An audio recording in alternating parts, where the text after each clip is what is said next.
Ever felt like herding cats when trying to give advice to a friend? Well, it is said balancing leadership and friendship is just as absurd. Why, you ask? Well, let's dive into the madness.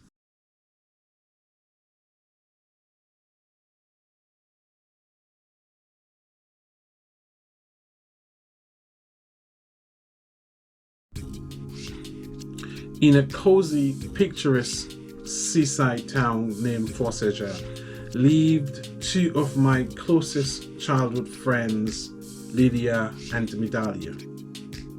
The two shared a bond so deep, so strong, that not even the tumultuous teenage years could pull them apart. Lydia was a passionate painter. She always sought refuge in her art, while Medalia, on the other hand, was the pragmatic entrepreneur who grounded herself in facts and figures. One day, Lydia presented an abstract painting to Medalia, and she expressed her desires to exhibit her painting at our town's cultural festival.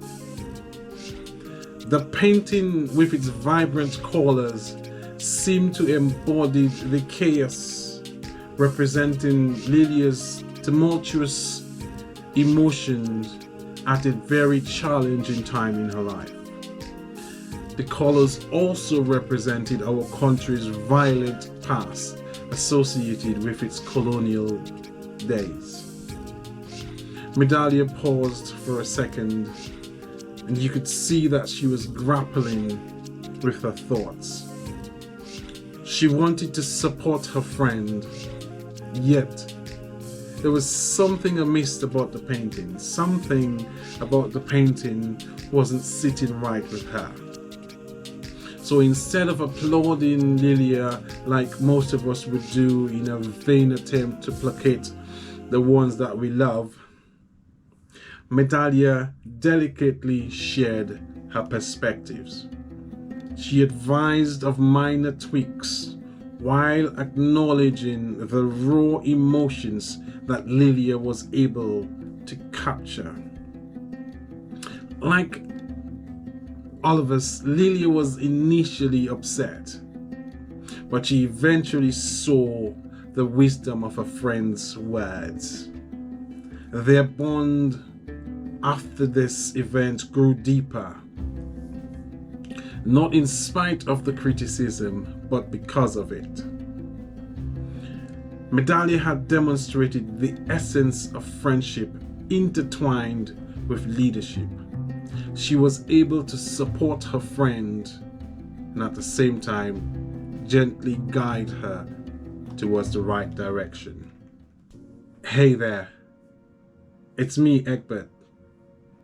Thank you for joining me.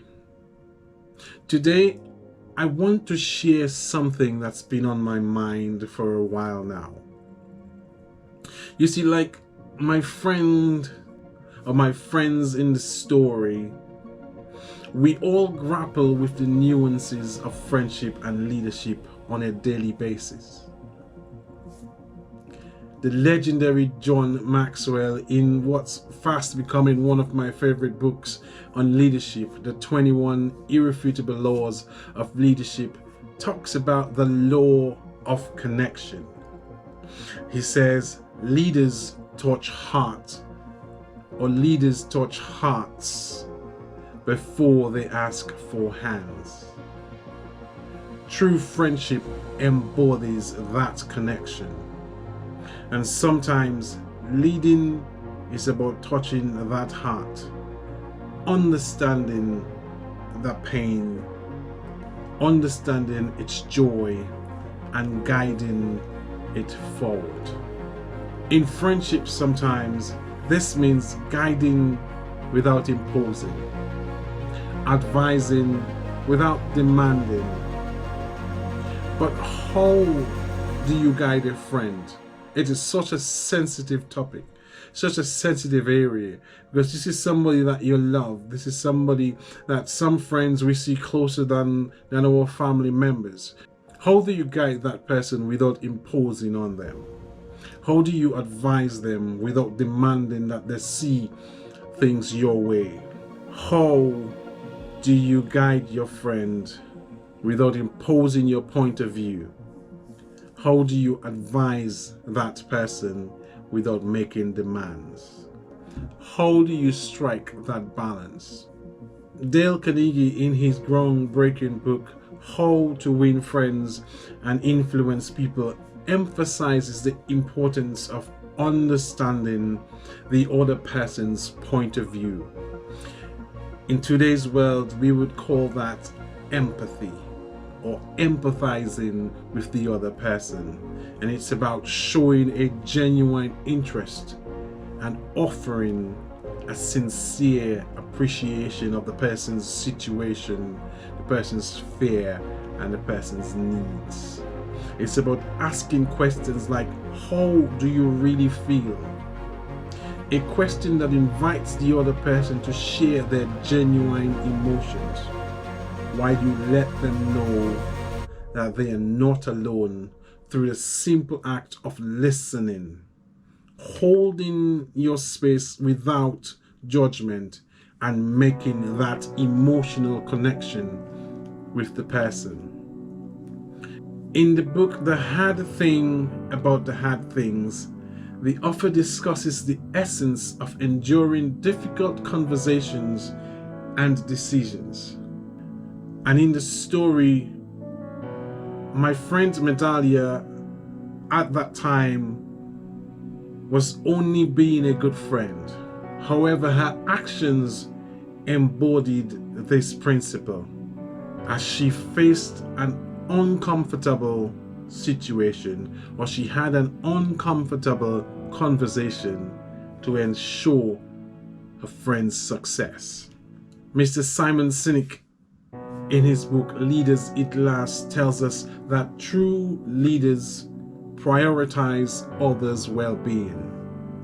Friendship, in its truest form, is a leadership role where sometimes we lead and other times we are led. And much like our story at the beginning, our daily lives are sprinkled with instances where we choose between blind support and meaningful guidance. Do I just go along with you and give you all my support? I become your main cheerleader? Or do I face the uncomfortable situation of saying, this is good, however, you may be able to do it better?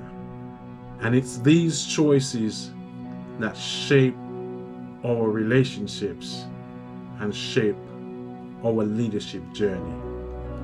I just wanted to share with you that through these videos, I'm not just sharing knowledge, but I'm also embarking on a learning journey myself.